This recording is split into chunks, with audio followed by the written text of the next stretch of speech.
Caps for Sale. A Tale of a Peddler, Some Monkeys, and the Monkey Business. By Esfer Slobodkina. Caps for Sale. Once there was a peddler who sold caps, but he was not like an ordinary peddler carrying his wares on his back. He carried them on top of his head.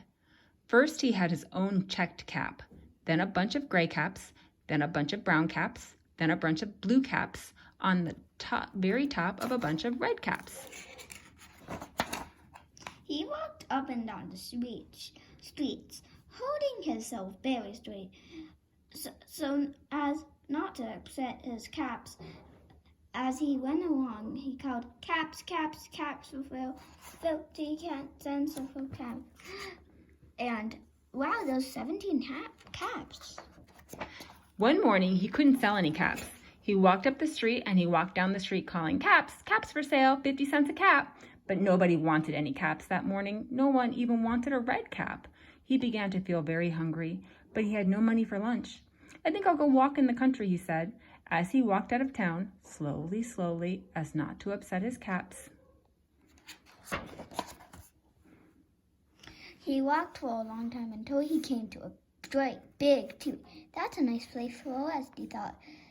And he sat down very slowly under the tree and learned how to little by little against the tree trunk, so not to disturb the cats on his head.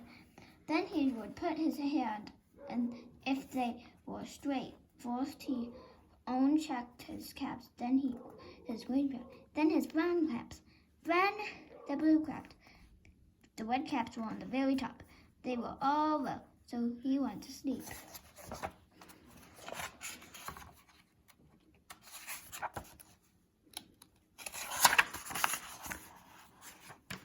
He slept for a long time. When he woke up, he refreshed and rested. Wow, only one cap. What happened to the others? But before standing up, he felt with his hand to make sure his caps were in the right place. All he felt was his own checked cap.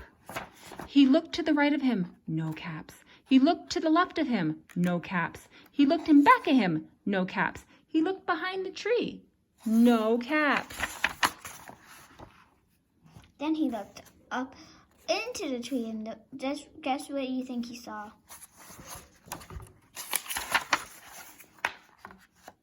On every branch sat a monkey. On every monkey there was a gray or a brown or a blue or a red cap.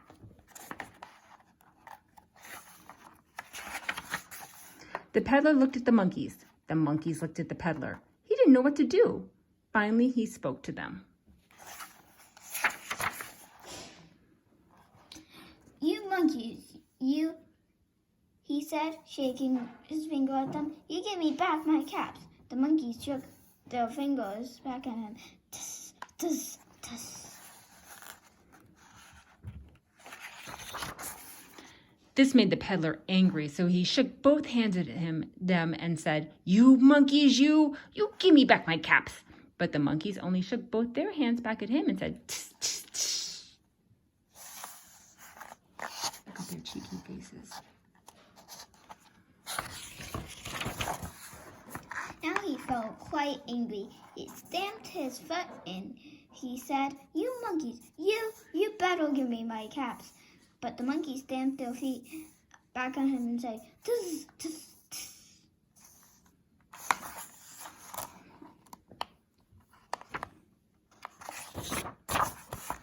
By this time, the peddler was really very angry. He stamped both his feet and shouted, "You monkeys, you must give me back my caps." But the monkeys only stamped both their feet back at him and said, "Tss, tss, tss." At last he became so monkey that he pulled up his own caps and dribbled on to run and began to walk away. Well, what do you think's going to happen? The monkey's going to take that. But then each monkey pulled off his cap, and all the gray caps, and all the brown caps, and all the blue caps, and all the red caps came flying down out of the tree. So the peddler picked up his caps and put them back on his. First he checked the cap, the gray cap, the brown cap, the blue cap, then the red caps on the very top.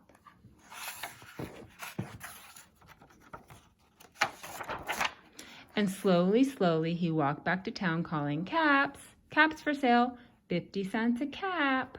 The end.